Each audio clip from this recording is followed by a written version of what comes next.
Yo, what's up, guys? Welcome. So I've adjusted a couple things. I mentioned this is going to be like a work in progress.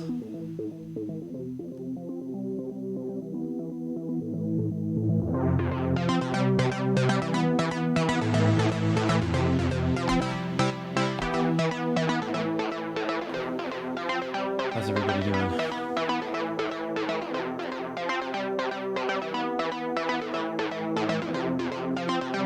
So I've actually been meaning to like adjust the chat so this looks better. Hold on.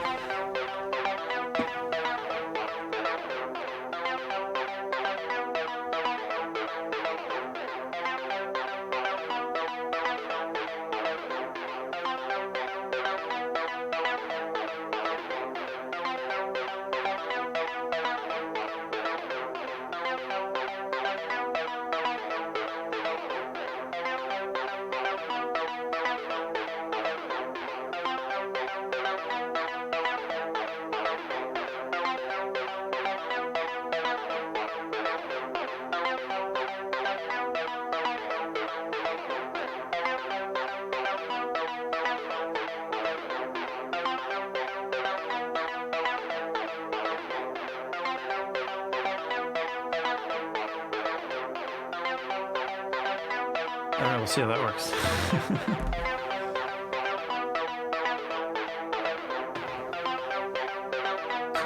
Cool. Thanks for joining, everybody.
so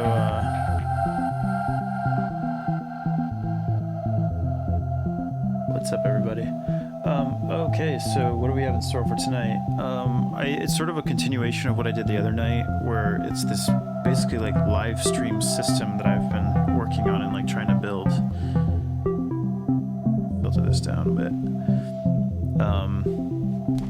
So yeah, you can see the screen. Okay, cool. Yeah, basically, I mean, I guess for those of you that weren't here for the last stream, I'll just quickly explain it. Basically, so I have like the drums.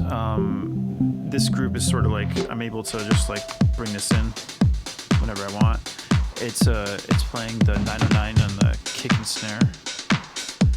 And then some percussion. Here, let me actually solo this stuff out so you can hear it. So you can hear what's happening. Okay, so this is just the hi-hats on the 909. And this is alternating between like all these random MIDI clips that I wrote. And then I added a kick and snare basically. So here's that soloed. Yeah, anyway, not that interesting, right? But I also added some addicted drums too. Just like a thick, more live sounding drum set, whatever. But it's also heavily sidechained to the kick and snare. And then I added all these samples here, and this is from like a bunch of remixes of mine, like Porter Robinson, ZZ Ward, Phoenix, Youngblood Hawk, Morton, I think this is Giraffage, Tudor Cinema Club, like Lana Del Rey. It's just the snare. My Weezer remix. Well, really Toto.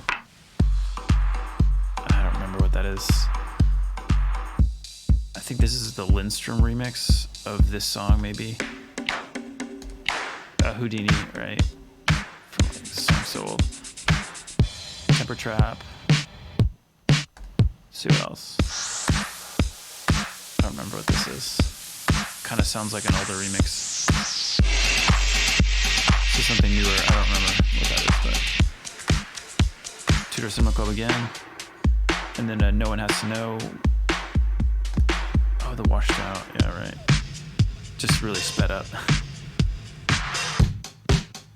Mayor Hawthorne. And I think this one is Youngblood Hawk. So, okay, right. So I have all these samples, and these are all just basically like alternating and playing randomly. And I have the kick and snare here. So all this stuff combines, you know, then I have a track here on this controller, which I think you can see.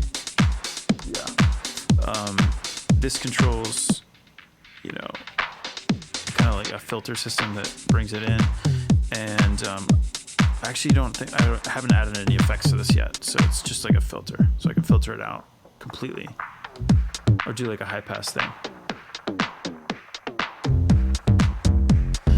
Speaking of bass, this is playing through the Roland TB-03. You can see that, yeah. Quintessential like acid house thing, you know. Obviously this is a reissue, not the original, but it's close enough.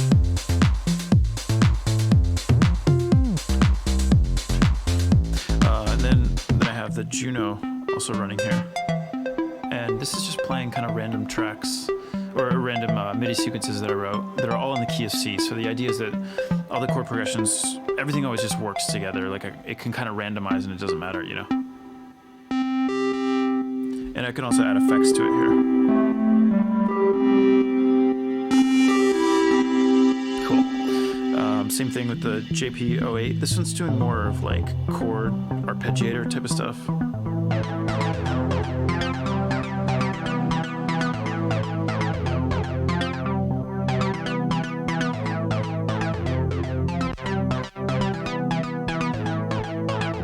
Getting kind of a weird phasey sound here that I'm not sure how I got that, but whatever, it doesn't matter. No, I think that's it. It's because it's synced. There we go. Anyway, it doesn't matter. Okay, and this is, I can, for example, like turn off the arpeggiator and it turns into chords. If that makes sense.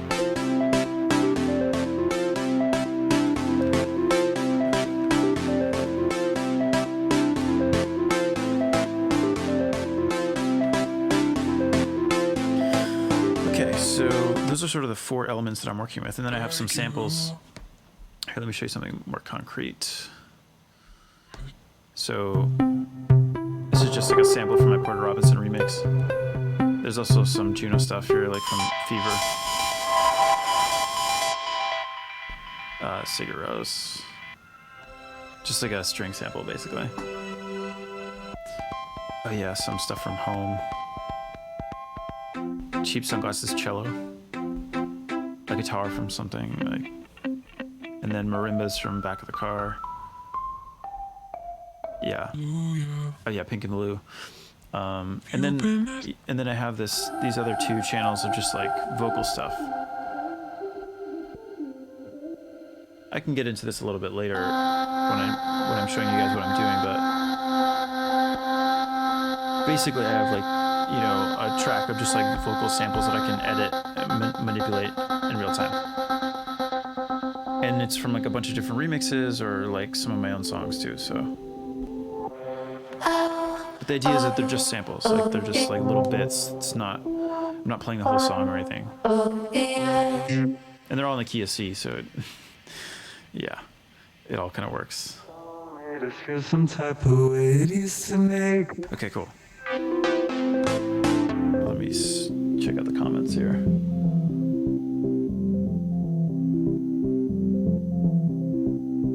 Oh, what's up, Steve? How's it going, man?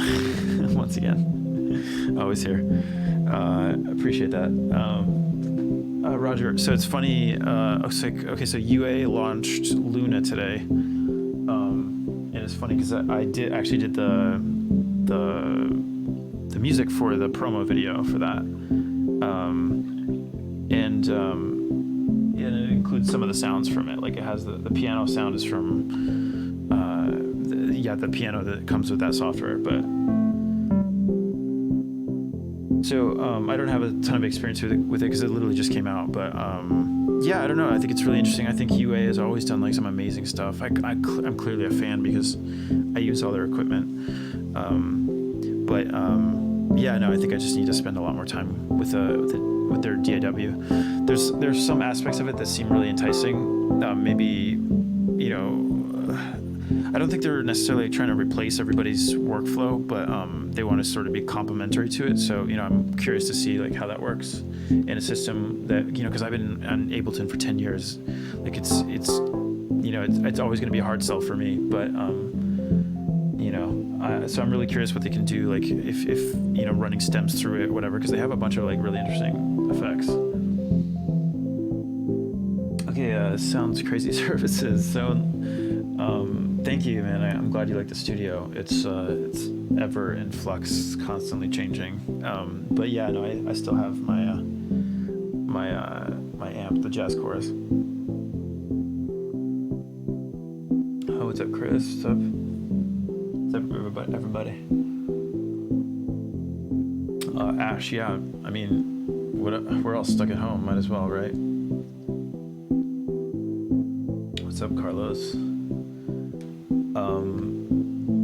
So I think this maybe came in earlier, but I was, yeah, these are drums that basically, I mean, I kind of explained it a little bit earlier, but it's like a mix of loops and just raw samples.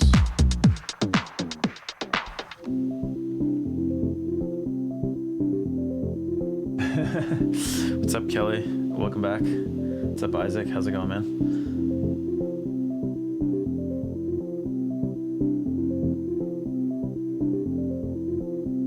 Killjoy, thank you. Appreciate that. Oh, Chris, okay. LMMS. I'm actually not familiar. Do you want to maybe leave in the comments like what that is? Because that sounds interesting, but I'm not aware of it unless it's like an acronym for something. I'm gonna. Why don't you guys leave some questions or whatever, and I'll just play some music for a second.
What's up, Steve? Once again, thank you.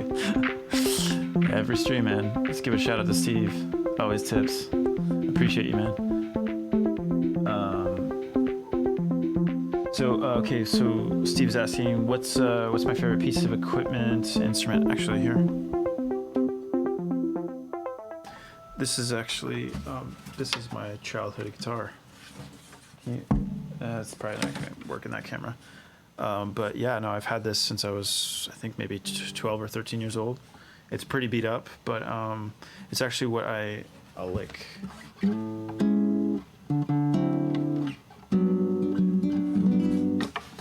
It's like if I'm just like hanging out at home or whatever, like that's usually what I'm playing. Like it's a great way to just get some ideas down. Like I'll quickly do like something on voice memos or whatever, just to record it. And yeah, I don't know. It's like it's a very comfortable kind of like easy instrument. So I'm gonna go with that one. It's not even something I record with a lot, which is kind of funny. Okay.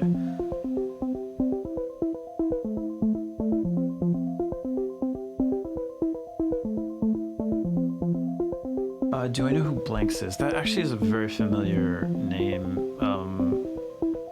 but it's no. So I mean, it sounds like it maybe would be a good fit. I mean, I'm down, whatever, but the name doesn't ring a bell at the moment.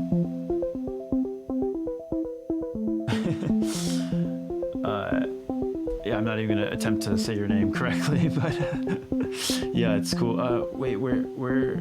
If it's noon where you are, where is that?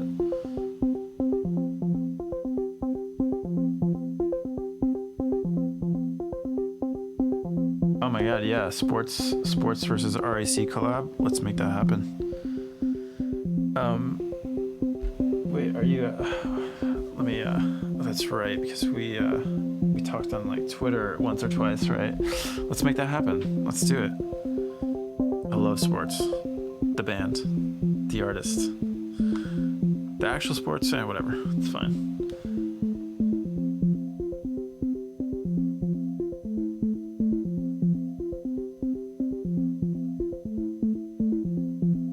Okay, so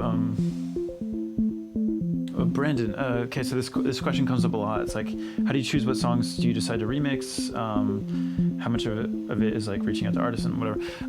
Basically, at this point, most of it is requests. So like people that you know have heard my work somewhere and want me to do what I do, and that's usually how it goes. I think in the beginning, I definitely reached out to a lot of people, but I say this often. It's like it's kind of a weird proposition to be like, hey, I'll do this for you, but you want to pay me, So it's like it's kind of nicer when people are coming to you because it's a little more clear cut. It's like they clearly want something from you, so it's a little bit nicer, So most of it's requests at this point, but I've always done things officially, like through the managers, through the teams, and like because you can get stems and like really high quality files that way. So that's my approach. Bren, glad you're enjoying the streams. Yeah, Jeremy, a non-techie question. Let's do it. Hobbies outside of the studio. Yeah, I've gotten quite into photography actually. I mean, this is my main camera here, the Fuji X-T3, and it comes with me everywhere. Like I like to travel with it, and yeah, it's just like sort of something. It's nice to have a creative outlet that isn't my job. So I try to do that quite a bit, and most of that lives on my Instagram /RAC.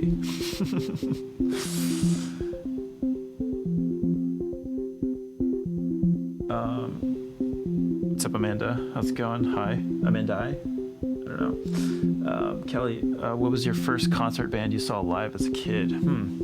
It's a good question. I think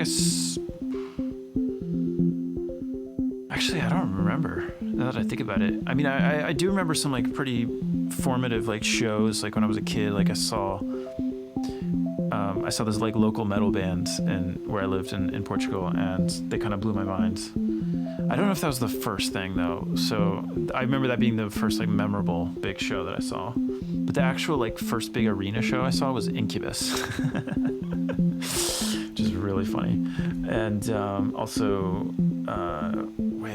Hoobastank was opening. It was 311 Hoobastank, and and Incubus. And what was really funny is that like Incubus at the time, like the whole shtick was that he would take his shirt off like mid-set. You know, it was like big moment. You know, all the girls went crazy, and Hoobastank did it in the opening set. They did the same exact move. It's like, come on, guys, know your place. Okay, Josh, glad you find this relaxing. Just hanging out. Okay, Ross, let's see. Do you need a good understanding of music theory to create music like yourself? I actually have almost no, it's not no musical theory background, but I'm not classically trained at all. I'm completely self-taught, so everything I've learned has been like just through trial and error. I don't know. I find it, it's just the way that I learned, you know. It's like, you know, I want to say that it's better or it's worse or whatever. It's just like, that's the only way I know. I know that trying to learn music theory now is like really difficult and not feel like seemingly very counterintuitive to me. So I don't think there's like a wrong way to do it. I mean, it maybe self-taught takes a lot longer, but you sort of create your own style, you know? So I don't know, maybe that's cool. But I wouldn't say it's necessary or anything like that. I don't think it's gonna hurt you that much, I guess.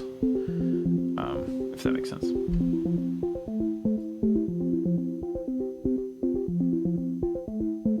Oh, Alex, beaches of Barcelona. That's awesome. It's been a long time since I've been to Barcelona, and they do have some good electro. That's for sure. Thank you, Ross. Appreciate that. What's up, Jimmy? How's it going?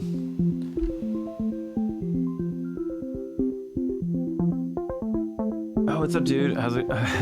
Cameron, yeah. How's it going? Thank you, man. Appreciate it. Thanks for being here.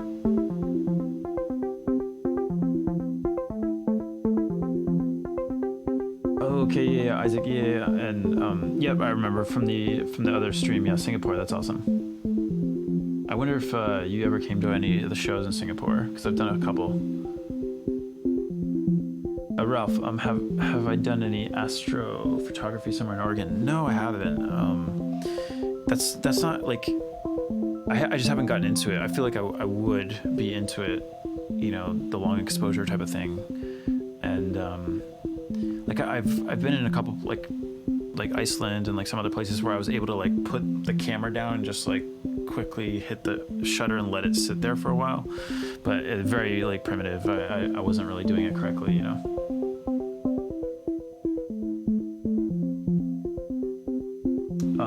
Balasa, are you into using Max at all? Yes, not in this current session, but I do a lot of stuff with Max MSP, or really Max for Live.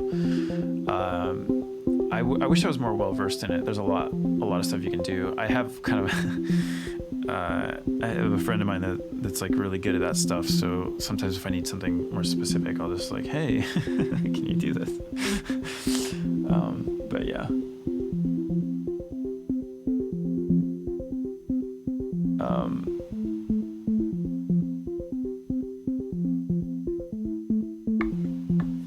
Hoobastank album was so good. If you say so, man. I don't know. I haven't heard it in forever. And yeah, I remember 311 being fun. Apollo. So Liz is asleep, so she's chilling, and I'm using headphones, so it's like it's chill. Oh, and the coffee mug. Oh, do you mean this? This is actually like pretty secure over here, or do you mean this? I mean, I don't know if this is. Sometimes I'm not sure what you can actually see, but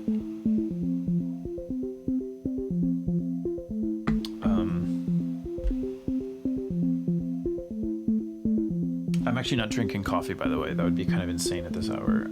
This is Dandy Blend, which is dandelion tea. I don't know. It's pretty solid.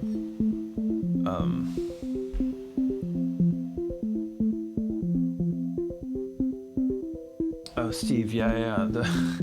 Yeah, back when I still posted on Tumblr, it's been many, many years. I haven't really gone back to that platform. I'm not opposed to it. I got the username. I feel like I don't know. Do people still use it? I don't know. Kevin, could you describe your most recent musical breakthrough? I'm not sure. Do you mean like technique-wise? Yeah, that's probably what you mean. Most recent. I'm trying to think of like something.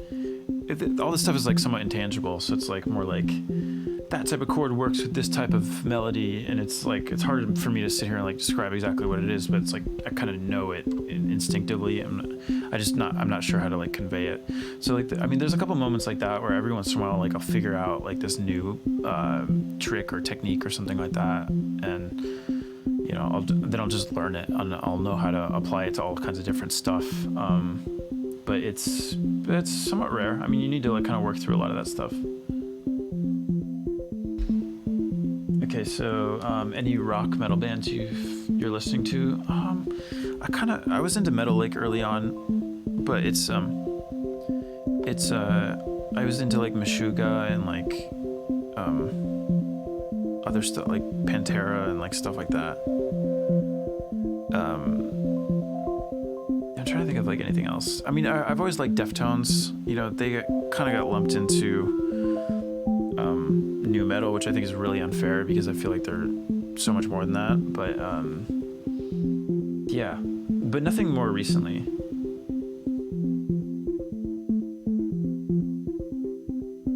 Oh, nice. So cool. You've been to all the ones. Oh yeah, for sure. At the what was it called? Tanjong Beach Club in Singapore. Yeah, for sure. That's awesome. Thanks for being here in the stream.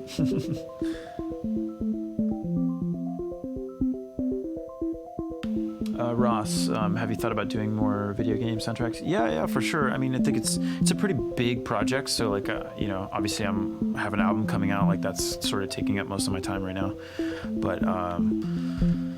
But yeah, no, I would love to. I think it would be nice to work on something like bigger in scope, you know, where you can create systems and it's not so much just like a solid soundtrack, although that was really fun. So, I mean, I'm definitely open to it. So if anybody's making some games, hit me up. Okay, so any story behind your tattoos? Okay, so I have a couple. Actually, can you see this? Okay, these are like waveforms. So sine wave, sawtooth, square wave, and triangle wave. Yeah, you can see those, kind of. Sorry, I'm doing a really poor job at this. And I have a couple like these are the albums basically. That's not focus here. These are the albums. This is the first one I got, Midlife Crisis. I thought it was appropriate. And then I've gotten like just a bunch of stuff from like people. I've sort of changed my approach with tattooings, which is that I'd rather find like an artist that I really like and basically commission them to do something. So I have this one as well. Can you see that? Yeah. This is I got this in Thailand. It's based off of a piece in the Met in New York. Yeah, so it's just like I found artists that I really like and kind of let them do something. It's more like kind of curating versus like me coming up with every idea. That'd be kind of ridiculous if you really think about it.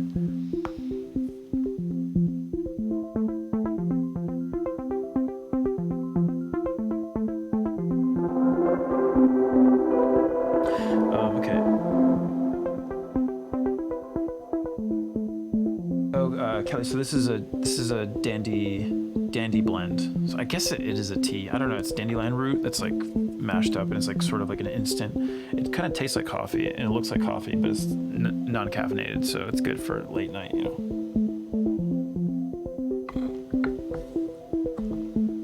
Okay, can you explain a little bit about your outboard gear setup? Certainly pre's you love. Okay, so I've changed my my approach to this a little bit recently, which is that I'm not doing a whole lot of the outboard processing like during the mixing stage. I'm doing most of it on the way in, actually all of it on the way in. So yeah, I guess I don't really have an easy way of showing you, but yeah, I basically have like a whole collection of preamps and and like a 1073. This microphone is actually going through a TG2500, which is like it's actually meant more for guitars, but I think it sounds kind of cool. Yeah, you know, actually, like if you because I haven't actually gotten any new preamps since this video, but like I've made a video like about 2 years ago called it's like a studio tour, I think in 2018, and that I think I like walk through all my preamps, and those are all the same. So if you want to check that out, but like a lot of the compression and all that stuff, I'm doing it on the way in. I'm not doing it. I used to send stuff out of Ableton in the back end. I was getting a lot of latency issues, and it sort of was just becoming pretty cumbersome. And I had to print. Is the term offline or online? I don't know. Like where you have to basically listen to the whole thing every time. So every time I had to print a stem, I had to listen to the whole thing, and it just took forever. So I was getting kind of frustrated with it, and I couldn't travel with it. So it was sort of a change that I've made somewhat recently. Paula, do you mix standing? Yes, I do. Obviously I'm sitting down now, but this is just like a live stream setup, basically.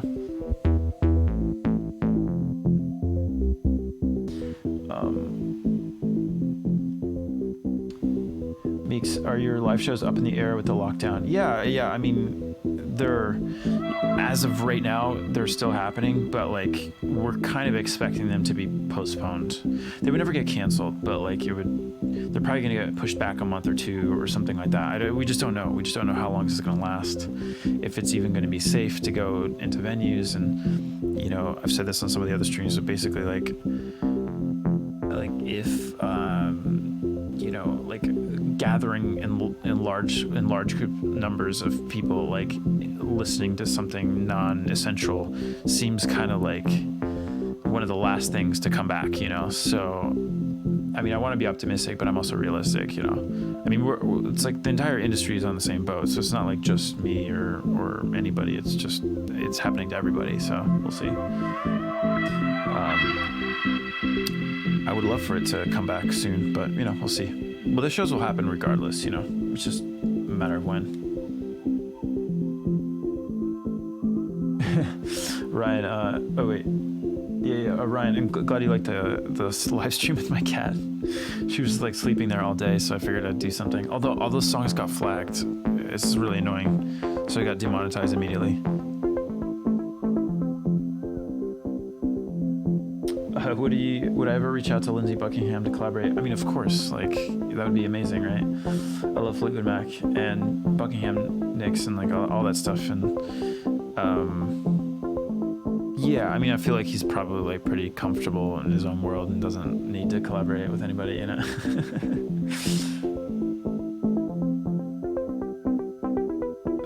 Ditto, yeah, thank you, man.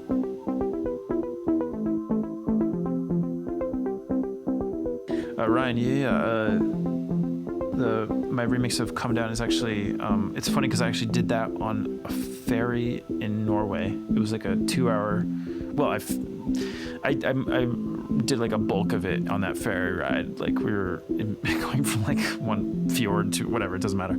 But like, it was like a very scenic kind of environment and very peaceful. And I was just like, had my headphones in. I kind of started it remotely and then ended up like finishing it when I got back. Would you ever consider remixing a Japanese indie rock song? Yeah, of course. I mean, like because it's perhaps not indie rock, but I worked with Miyavi recently. He's amazing, super talented guitar player, and sort of like a staple of like J-rock. And I felt I basically grew up with his music, so it was like really cool to collaborate with him. I'm gonna jump into a little bit more music because I've been talking for a while, and leave your questions, and I'll get back to him in a second.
Okay, Meeks, good question.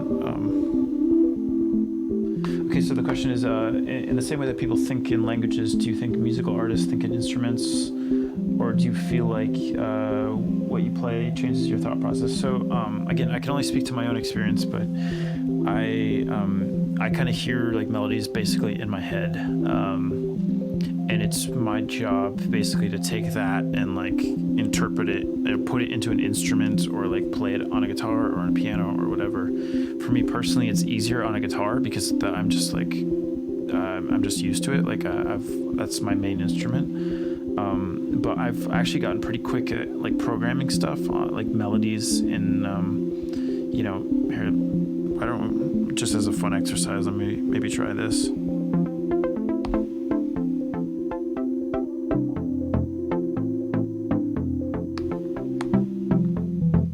Okay, so I have these chords going, right? Now I'm gonna try to write like a new melody here.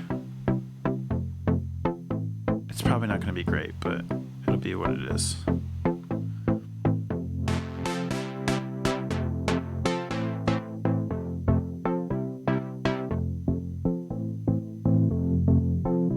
Okay, cool. So I'm just gonna try to program something real quick.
Obviously I just came up with that. It's not great, but whatever. the whole idea is just to, like, I could probably play that faster on a guitar maybe, because like if I could hear that melody, I'm kind of workshopping it as I go. But like if you program it, you just like, you know, slowly enter notes, and then it's, you know, already, and then you can kind of like play it on the instrument, you know.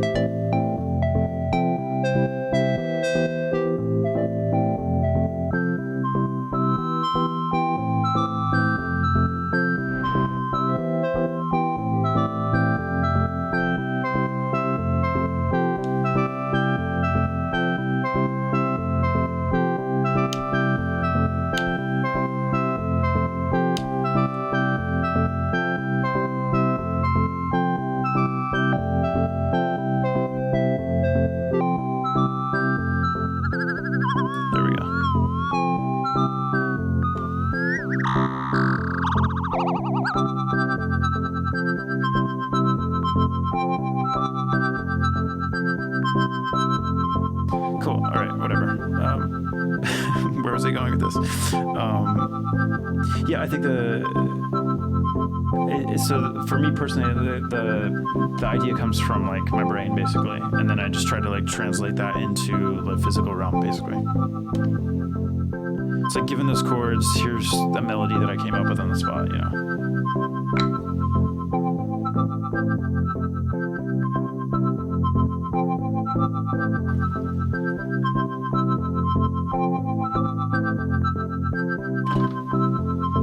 Okay, cool. What's your favorite Killer song? Mr. Brightside, of course. No, I mean they have. Apologies, I don't understand. My Google phone is listening to everything we're saying. Yeah, probably Mr. Brightside. I mean, they have amazing music, so I don't know. It's hard to go wrong with them, to be honest. What is your favorite remix of another song by an artist? I'm trying to think of like, I've always been a fan of like what The Magician does. I think it's like, it's really interesting. I mean, there's like other artists that do remixes that I really respect, like kind of all their work, like, I don't know, maybe like Robotaki and like stuff like that, but like, I'm trying to think of like a specific song, but it's funny because I actually don't listen to a lot of remixes. I feel like I probably should. Okay, so Ash, if you could run around anywhere in the world right now with your camera, where would you go? Right now, in the middle of a quarantine, probably somewhere secluded, but actually, you know, I did a little road trip in the like southwest of America, like Arizona, Nevada, stuff like that, and I really liked it. It was actually quite amazing. Went to Area 51-ish, you know, that area. It's kind of cool.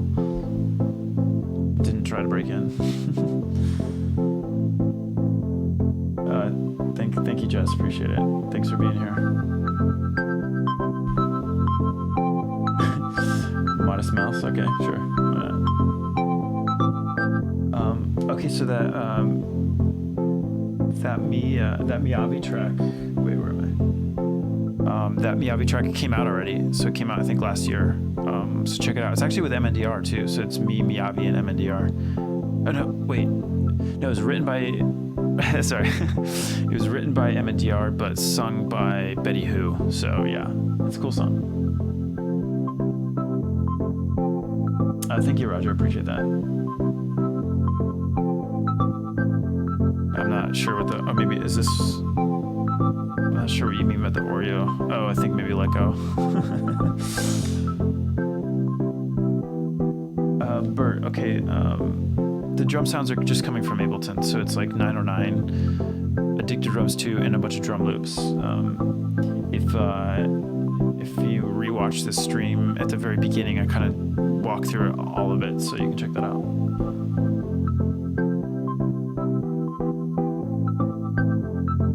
Yeah, lots of nostalgic tracks, I guess.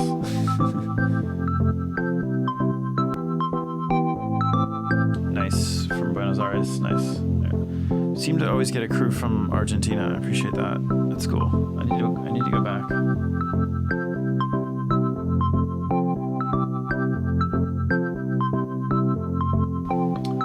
What's up, Matt? Once again, how's it going? What do I have the mute and solo buttons mapped to? Oh, these. Actually, these aren't mapped to anything right now, but this one is record. The record is set to turning on and off the arpeggiator. Like, these names don't mean anything. It's just like, it was just a way to quickly.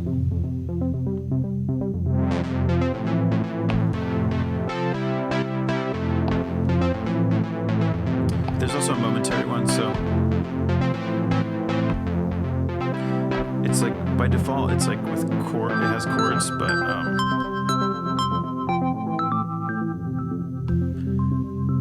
you know, I just wanted to, you know, have the option to go back and forth in between the arpeggiator and the chords.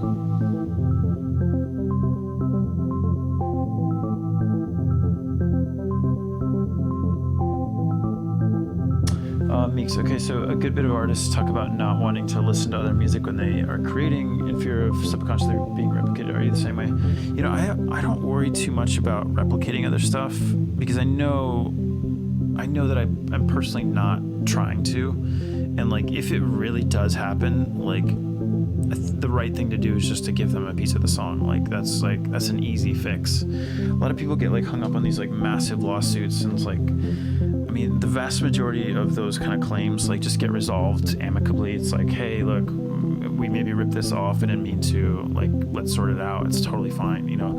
It's not some big dramatic thing most of the time, so I don't worry about it too much. Like, my intention is never to rip anybody off, but you know, I think naturally you're always, you know, sort of influenced by other art. As far as your question about like about like listening to it while creating. I go through phases. Like I go through phases where I really don't want to listen to anything and just want to sort of live in that world that I'm creating at the time, which usually can be like a couple months at a time. But for the most part, yeah, I kind of change it up. Like I definitely don't mind, diving into like a couple records or like a scene or like something from time to time and being inspired by it. Again, it's never coming from a place of like trying to rip it off or anything. It's more just like, oh, that's an interesting technique, or that's new, that's fresh, that's interesting. Yeah, I'm not like I'm not afraid of it. I'm not too worried about accidentally ripping stuff off. It's just part of the game. There's only 12 notes in a scale.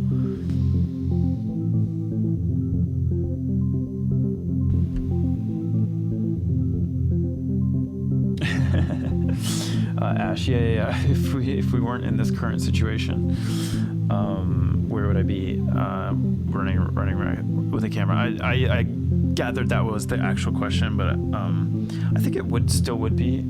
I mean, the Southwest would still be like a pretty good option. I'm trying to think of like where else I would go. I mean, I really do love traveling in Asia. I go there as often as I can. And it's like one of the few places that's like actually different than the West, like, I don't know. I mean, there's still some countries out there that are very westernized, but it's one of the few places where you can actually go experience like a new culture and like be immersed in it.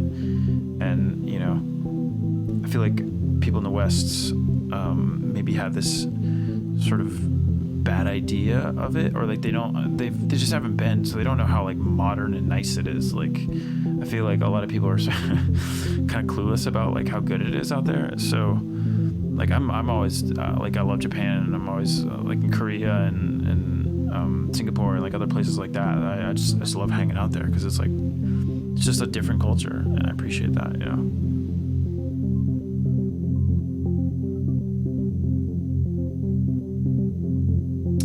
Okay, so Bert, do you have any advice for doing a looping session like this but using a dedicated drum machine like a TR-08? It is true, it is hard to get a good snare. Yeah, I actually find that with this stream specifically, you notice that I don't add the drums a whole lot. Like I try to limit it because it gets so old quickly. So I'm really just trying to, obviously I have these like pads or these arpeggiators going, and I'm just kind of like messing around. And I'm trying to change the sound as I'm talking so it doesn't get too stale. But with the drums, it's a little bit harder. So it helps just to filter stuff out. And I have all these different loops and stuff. Like I'm just trying to add more variety to it to make it more interesting, But it's kind of a challenge. Especially if you're only using a hardware one. I mean, you can make it work, but you will be a little bit limited.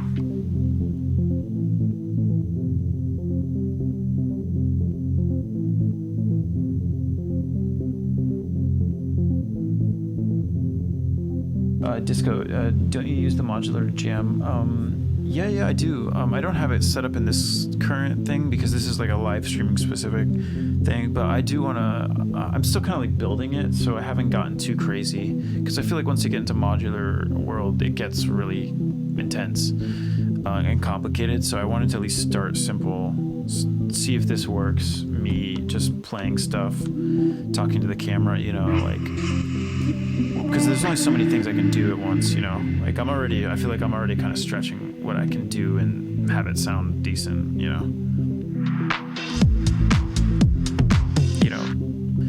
I don't know, I'm just like, I'm still kind of figuring it out. So I think I will add the modular because it's like visually interesting and there's a lot of stuff you can do, but I'm like starting simple first, basically.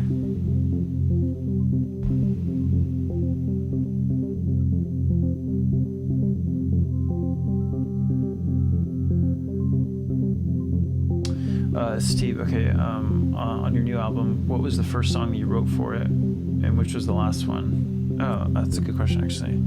Funny enough, okay, so there's an intro, then there's two songs. It's actually, Boomerang is actually the first song, and MIA was actually the last song, but they're back to back. So, sort of what I mean by, like, it was like, was kind of like a full experience kind of writing it. Like it was all in the kind of living in the same world, if that makes sense.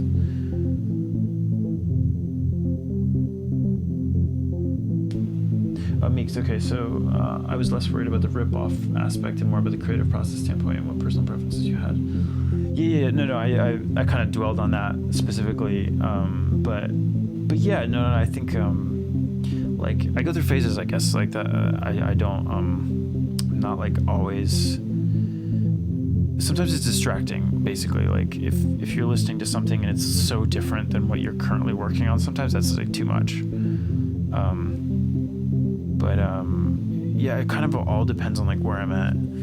But one thing I will say, I definitely don't like listening to new music and like trying to like, oh, this is what I need to sound like. Like that's not what I'm into at all. And I don't think that's what you're asking, but just saying. Oh, Ash, no, I'm still getting your messages.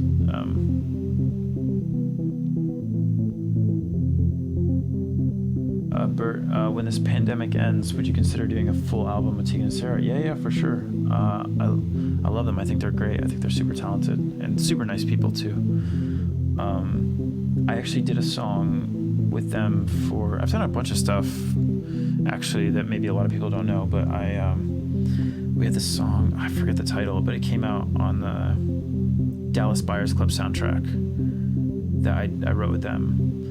And I guess I didn't write this, but we did a Rolling Stones cover for the HBO show Girls. So I did that with them.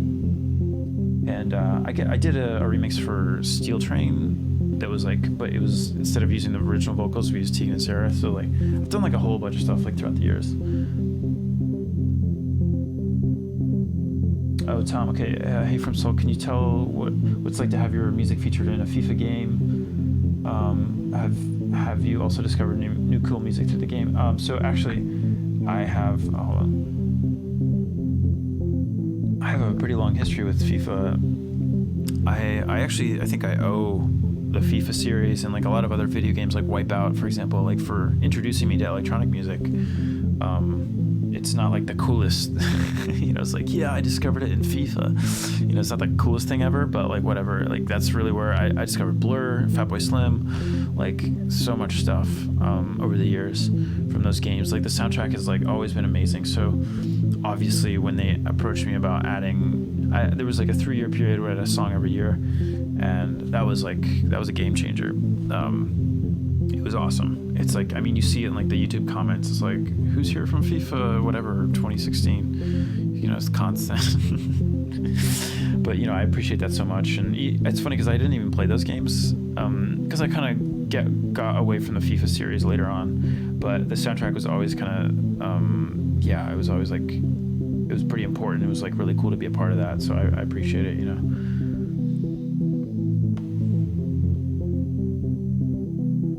Ryan G, have I ever edited my own Wikipedia? No, not personally. I have had, there was one time where there was like some bad information in there. So like, there's like a service you can hire that'll like edit out errors and like things like that. So I've had that done, but I wouldn't know how to edit my own Wikipedia. It's kind of,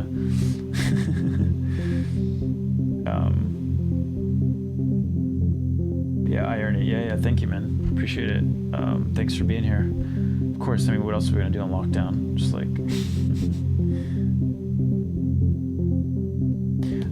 Jesse, any instruments you used to use heavily that you don't anymore? I've had the Mini Moog Voyager for so long, and like, I feel like I never really got to use that thing properly. Like, it's there, it's awesome, and it sounds sick, but it's like, it's kind of it's such a thing. I don't know. Like, it's just never my go-to. I think it's also the music that I make is like pluckier, and Moogs don't have a great like fast attack, at least not that one. So I feel like that one's better for leads or people that do like synth solos and stuff like that, which is not what I do at all. So, but I guess I've done a couple tracks in there that I'm proud of. But like, I did this track with this band Holy Child, which has like a crazy synth line, and that one, it's I did that with the Mini Moog. I think I just wanted to have a Mini Moog because it's the Mini Moog. Basically.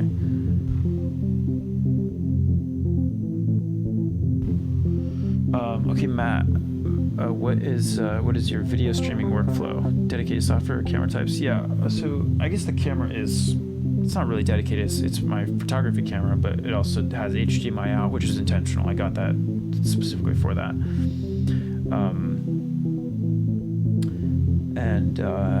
So it's right now it's like this is a GoPro right here, and then this is the XT3, and then those are running into capture cards, the Elgato capture cards, which are then running into this is Streamlabs, which is basically just like a version of OBS, and this is where I have like all the presets and stuff like that.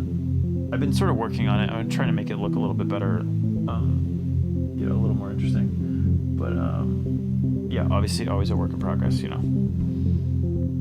As far the sound is going, so right now this is running off of like an Apollo and a Twin, a Universal Audio Apollo and Twin, and then that's running into my patch bay, which is running into my main computer, which has actually I'm running the Shadow Hills like dual Van der Graaf like as a compressor, which is like kind of overkill, honestly.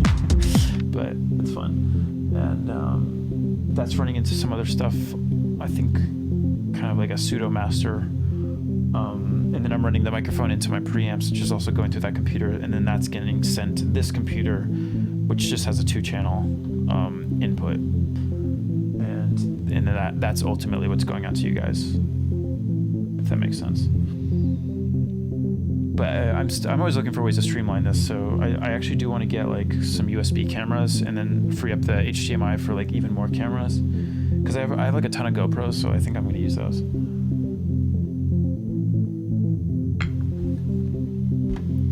Oh, but as far as the camera types, I for the XT3 I have a bunch of like different lenses and things like that, so I'm trying to incorporate more of that, like I have a bunch of like vintage lenses and things like that. I kind of want to make it more, more interesting. Hence the 2-camera system,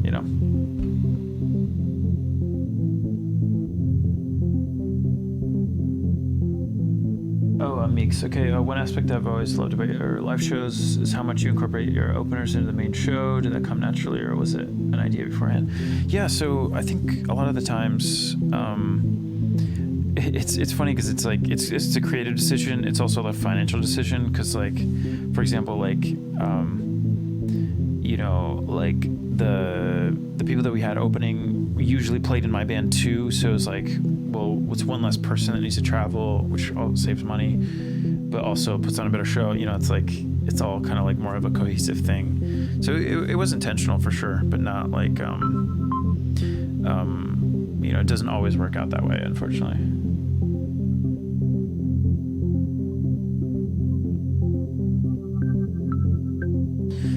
Okay, Ash, on your last trip to, that's cool that you were listening to it while shooting. That's cool. I kind of just like, I don't think I have like a photography specific playlist. I just like listen to stuff that I'm into at the time, which I guess I'll plug it, but like there's a Spotify playlist that I have called The Shuffle, which is basically like a place where I add like every single song I like. I've been doing it since 2011. It's like pretty long. So yeah, go check it out. And that's usually what I'm listening to, unless, or maybe an album that came out recently or something like that. Oh, Jesse, was that the Terrible Thrills Tina Sarah song? Yes, that was it. And yes, that was the synth for Power Play. Yeah, that's exactly the one I was talking about. Oh, hey, what's up from India? That's awesome. That's sick, man. Thanks for being here. How's India? How's everything there? Everything chill?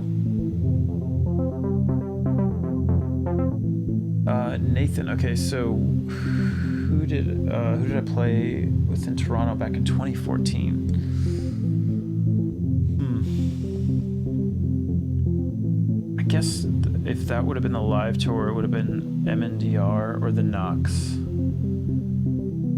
It's hard to say.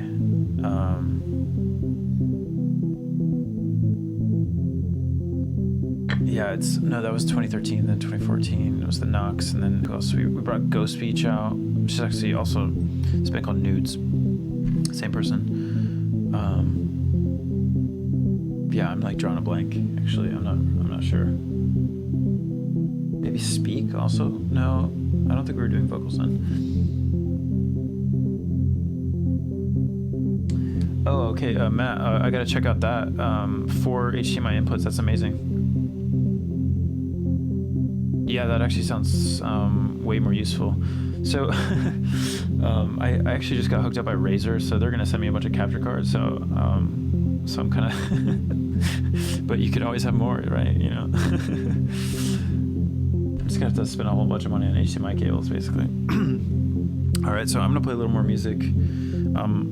Yeah, I'll hang around a little bit longer, but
in some questions.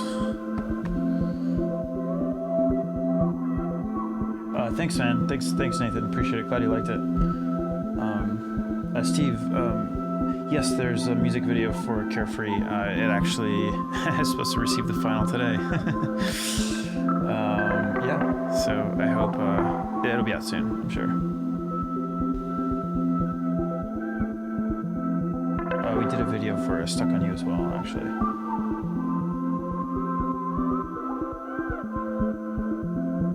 Was there ever a song or trend you thought would really take off but never gain steam? Do you still hold the same view? If so, that's a good question. I'm really bad at predicting that stuff. Like, I just kind of, I think that's why I've just like stayed away from that, of like trying to like sound like anything, because I'm like, I'd be so bad at like guessing where the trends are going or whatever. With that said, I didn't think EDM would stick around for as long as it did, like at the level that it was. I thought it was gonna collapse, honestly. Like, it was just insane, like all the Vegas shows and like everything. Like, it was just kind of crazy that it lasted that long. And it hasn't really imploded. It's sort of just kind of leveled out to a more reasonable level. But yeah, it was just wild. Thanks, Bert. Thanks for being here. And yeah, music is the best medicine. I agree.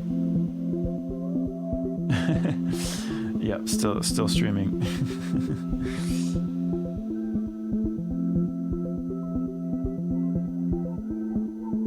Kelly, no, I'm not aware of that artist, but I will check that out after the stream. That's cool. That name sounds familiar. I don't know. I feel like maybe I have. But yeah, guys, it's been solid. We did exactly an hour and a half. I feel like we did pretty good tonight. So thank you for being here. Thank you for chiming in once again. I'll see you guys soon. Not sure when I don't know like how like often I'm gonna do these things, but I'm still kind of getting into a rhythm of it. I'm kind of figuring out my whole schedule in general, just like when I'm working and whatever. So one last question, I guess. Steven, would you be open to producing for more hip hop artists? Yeah, for sure. It just never really came up, and it's not a world that I'm super deep into, so like it's not my world. But I'm definitely not opposed to it. I think it'd actually be really fun. Very different style than what I do, but maybe that would be cool. Thanks, guys. Appreciate it. Cheers. Have a good night.